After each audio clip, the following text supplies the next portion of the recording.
औज़ुबिल्लाहि मिनश्शैतानिर्रजीम बिस्मिल्लाहिर्रहमानिर्रहीम अल्लज़ीना इज़ा असाबतहुम मुसीबा क़ालू इन्ना लिल्लाहि व इन्ना इलैहि राजिऊन। सबसे पहले तो मैं पारा चुनाव में होने वाले धमाकों की शदीद अल्फाज में मजम्मत करता हूँ और जितनी मजम्मत की जाए कम है कि रोज़ादारों को दहशतगर्दों ने दिन दहाड़े जो है वो शहीद किया और सैकड़ों लोग उसमें ज़ख्मी और मुतअद्दिद अफराद उसमें शहीद हुए। बड़ा अफसोस हुआ इस दिलखराश वाक़े से, पूरे पाकिस्तान को सोग में मुब्तला कर दिया, पूरे पाकिस्तान की फिज़ा सोगवार हो गई। और ये वाक़या 27 रमज़ान को पेश आया। 27 रमज़ान वो दिन है कि जिस दिन पाकिस्तान आज़ाद हुआ था, जिस दिन पाकिस्तान इस्लामी मुमलिकत खुदादाद पाकिस्तान वजूद में आया था और आज़ादी की तहरीक अपने अंजाम को पहुंची थी। उस पाकिस्तान की आज़ादी के दिन बाबाए कौम कायद आज़म मोहम्मद अली जिन्ना की औलादों को, फर्जंदों को दहशतगर्दी का निशाना बनाया गया। 2 धमाके पैदल पे उन पर हुए और मुतअद्दिद अफराद जख्मी हुए। अफसोस होता है इस वाक़े पे कि हैरान हूं मैं कि पाकिस्तान में दहशतगर्दों को रोकने के लिए पहले एक कौमी एक्शन प्लान बनाया गया।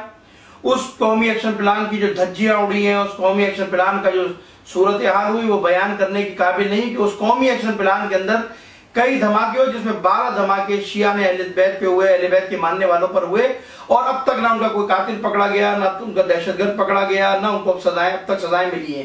कौमी एक्शन प्लान अपने अंजाम को पहुंचा। उसके बाद पाकिस्तान में चारों अफवाज और पाकिस्तान की हुकूमत ने मिलकर रद्दुल फसाद ऑपरेशन का ऐलान किया और रद्दुल फसाद ऑपरेशन होने के बाद आप देख लीजिए पाकिस्तान के अंदर 4 वाक़यात तो अब तक पारा चुनार में पैदल पे हो चुके हैं। पारा चुनार की आवाम के साथ इतनी ज्यादती है कि बयान नहीं की जा सकती और रियासती इदारे खामोश बैठे हैं। पारा चुनार का वाक़या रद्दुल फसाद बनाने वालों पर रियासती इदारों के मुंह पर कलंक का टीका है। पाकिस्तान में अवाम को मारा जा रहा है बेदर्दी से और बिलखुसूस शियों को टारगेट किया जा रहा है और रियासत पाकिस्तान खामोश। रियासत पाकिस्तान के मुंह पर उस दिन कालक मली गई जिस दिन पाकिस्तान वजूद में आया था। रियासत पाकिस्तान क्या कर रही थी और अफसोस के साथ ये कहना पड़ता है कि पाकिस्तान जब वाक़या हुआ, सानिया हुआ और उसके बाद जब लोगों ने रोडों पर निकलकर एहतजाज किया, जो उनका हक है, उन पर जुल्म हुआ। जब एहतजाज करने के लिए आवाम बाहर निकले, पारा चुनार के जवान और पारा चुनार के लोग, तो उन पर एफसी ने रियासती दहशतगर्दी की, रियासती इदारों की गोली का निशाना बने और उस चक्कर में कई लोग जख्मी हुए और तकरीबन 10-12 लोग शहीद हुए। ये क्या हो रहा है इस मुल्क में? ये कश्मीर का महाज है। अगर भारतीय लोग कश्मीरी नियतों पर गोली चलाए तो पूरा पाकिस्तान सर पे उठा लेता है और वावेला की जाती है, पूरे मुल्क में शोर मचता है, पूरी दुनिया में उठाया जाता है। नियत शहरी, नियत शियों के ऊपर रियासत पाकिस्तान की तरफ से गोलियां चली हैं। अब तक ना कोई रियासती इदारों ने एक्शन लिया, ना हुकूमत ने कोई एक्शन लिया। मैं समझता हूं इस मुल्क में हमारे साथ बहुत शदीद ज्यादती है और मैं अब पाकिस्तान के शियों को पैगाम देता हूं कि आग आइए। जिस दिन आप पाकिस्तान में ईद मनाएंगे उस दिन इन शहीदों का सोयम है, उस दिन शहीदों के सोगवारों के घर में सफ़े मातम बिछाए। हम अपने शोहदा से इज़हार यकजहती करने के लिए, अपने शोहदा से इज़हार अकीदत के लिए हम लोगों को चाहिए अपनी जिम्मेदारी को अदा करें। ईद के इज्तिमात में उलमाए कराम खुतबा पारा चुनार के मसले को उठाएं। पारा चुनार की आवाम सड़कों पर बैठी है, एहतजाज कर रही है।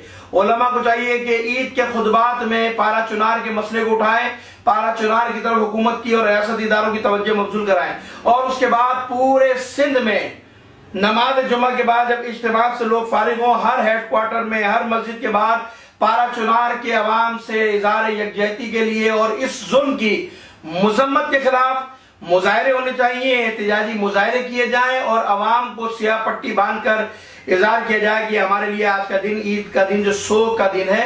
बड़ा अफसोस है पाकिस्तान के अंदर कि ईद के दिन पूरी दुनिया खुशियां मना रही है और शिया ने अहले बैत के घर में जनाजे पड़े हैं और कोई पुरसाने हाल नहीं है, कोई पूछने वाला नहीं है। लिहाजा अगर इन मसाइल को हल ना किया गया तो हम जायजा ले रहे हैं, राब्ते कर रहे हैं। मुमकिन है कि ईद के दूसरे दिन, तीसरे दिन हम सड़कों पर भी निकले अपने हक के लिए और कराची की मुख्तलिफ शहरों पे हम अलामती धरने भी देने के लिए स्ट्रेटेजी बना रहे हैं, हिकमत अमली बना रहे हैं और हम मरकज की पॉलिसी का इंतजार कर रहे हैं। जैसे ही वहां से मरकज की पॉलिसी आएगी, जिस तरह हमने कोयटा के ऊपर पूरे पाकिस्तान को जाम किया था, हम इंशाअल्लाह ताला फिर भी पाकिस्तान को जाम करने के लिए तैयार हैं। ईद के दिन याद रखिएगा अपने शोहदा से इज़हार यकजहती कर लीजिए, ईद को सादा अंदाज में मनाइए, ईद के खुतबात में पारा चुनाव में होने वाले मजालिम की मजम्मत कीजिए और हुकूमत की मजम्मत कीजिए, और पारा नमाज ईद के बाद जो है इंशाअल्लाह ताला आप तमाम लोग जो है अपने अपने इज्तिमात में एहतजाजी मुजाहरा कीजिए, और ये हमारा आईनी हक है, कानूनी हक है, और इंशाअल्लाह ताला शिया ने अहद करार पारा चुनाव की शोग में बराबर के शरीक हैं, वो हमारे भाई हैं, हम उनको किसी सूरत इस मुसीबत की घड़ी में तन्हा नहीं छोड़ेंगे।